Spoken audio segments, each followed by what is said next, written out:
Kien il-ħadd li għadda lill-Gazzetta The Sunday Times żvelat email li turi kif saru laqgħat bejn l-aġent Malti tal-kumpanija trafigura George Farrugia u persuna bl-inizjali AG. Austin Gatt mal-ewwel iddikjara li dawn l-inizjali jistgħu jirreferu għal ħafna persuni differenti li mhuwiex huwa. Iżda fil-konferenza tal-aħbarijiet li indirizza l-ħamis wara nofsinhar, Austin Gatt ammetta l-ewwel darba li AG u eventwalment Ost hija referenza għalih innifsu.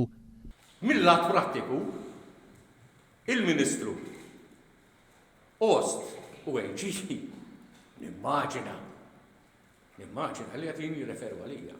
Fl-istess ħin minkejja li konferma li l-emails dwar l-iskandlu taż-żejt qed jirreferu għalih, Austin Gatt waqt l-istess konferenza tal-aħbarijiet iddikjara li l-emails huma immanipulati u mbabsa. L-oħra li ġiet printjata fit-Times ġiet imbabsa. U qed ngħid u nakkuża li hemm frame-up. Il-ħadd li għadda wkoll ma' The Sunday Times Austin Gatt qal li kien jiltaqa' mal-aġent Malti tal-kumpanija trafigura George Farrugia fuq il-bażi ta' kostitwenza biss. Iżda fil-konferenza tal-aħbarijiet tal-ħamis, Gatt ammetta li ma' George Farrugia kien jiltaqa' u jitkellem dwar proġetti tal-Enemalta, fost l-oħrajn dwar il-ħażna taż-żejt, iżda skont Austin Gatt qatt dwar ix-xiri taż-żejt. George Farrugia kellu laqat miegħi dwar ir-relazzjoni tiegħu mal-Enemalta. Qatt f'dak il-laqat ma tkellimna dwar it-tenders tax-xiri taż-żejt. Stajna tkellimna fuq ħassabtan, stajna tkellimna fuq deliveries b'vapuri jew insurance ta' vapuri li jġibu żejt. Ma nafx stajna tkellimna fuq mit-tel faċa, però żgur li qatt ma tkellimna fuq it-tenders. Ġifieri, biex nispeċifikaw tkellimtu fuq żejt, però mhux fuq ix-xiri u l-beħ taż-żejt. Assolutament. Waħda mill-aktar mistoqsijiet importanti f'dan il-każ titratta n-numru ta' drabi li Austin Gatt iltaqa' ma' George Farrugia. Waqt il-konferenza tal-aħbarijiet tal-ħamis wara nofsinhar, il-Ministru Gatt qal li kienu jiltaqgħu darba kull xarejn jew 3 xhur. Once every 3 months, once every 2 months, that kind of thing. Iżda satejn biss wara, il-ħamis stess, waqt programm fuq ix-xandir tal-Istat, Austin Gatt qal li ma' George Farrugia iltaqa' biss darbtejn fl-2003 u darba fl-2004. Kelli żewġ laqat fit-2003 u laqa fit-2004. Kontradizzjoni oħra tqum dwar meta sar jaf bl-iskandlu tal-loti tal-commissions. Waqt il-konferenza tal-aħbarijiet tal-ħamis wara nofsinhar, Austin Gatt qal li qatt ma kellu ħiel għaliex kieku kien imur għand il-Kummissarju tal-Pulizija.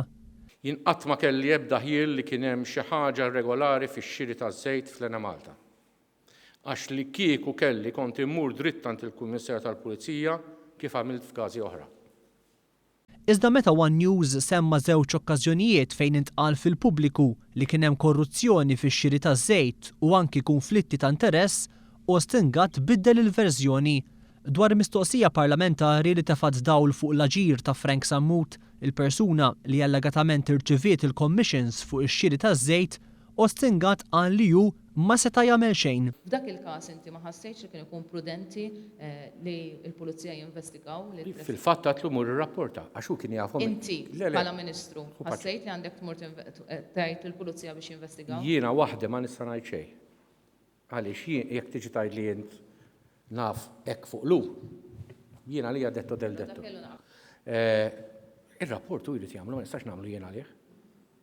U dwar id-dikjarazzjonijiet ta' Frank Portelli fl-2009 dwar allegazzjonijiet ta' korruzzjoni fl-Enemalta, Austin Gatt qal li l-eks-President tal-Partit Nazzjonalista messu marant il-Pulizija. Meta fl-2009 l-eks-President tal-Partit Nazzjonalista Frank Portelli kien tkellem fil-Gazzetta illum dwar korruzzjoni fix-xiri taż-żejt, inti bħala Ministru responsabbli mill-Enemalta x'kont tagħmilt? Nagħmel rapporti lill-Pulizija kienu affarijiet pubbliċi, il-Pulizija tinvestiga waħedha. Quddiem dawn il-kontradizzjonijiet u quddiem l-iskandlu tal-loti tal-commissions, mitlub jgħid jekk iħossx li għandu jirriżenja minn Ministru, Austin Gatt wieġeb hekk. Di mhux tant ikkonċerna li, għax qed ngħidlek jiena mhux kif taf int mhux fil-politika, it does not really concern me.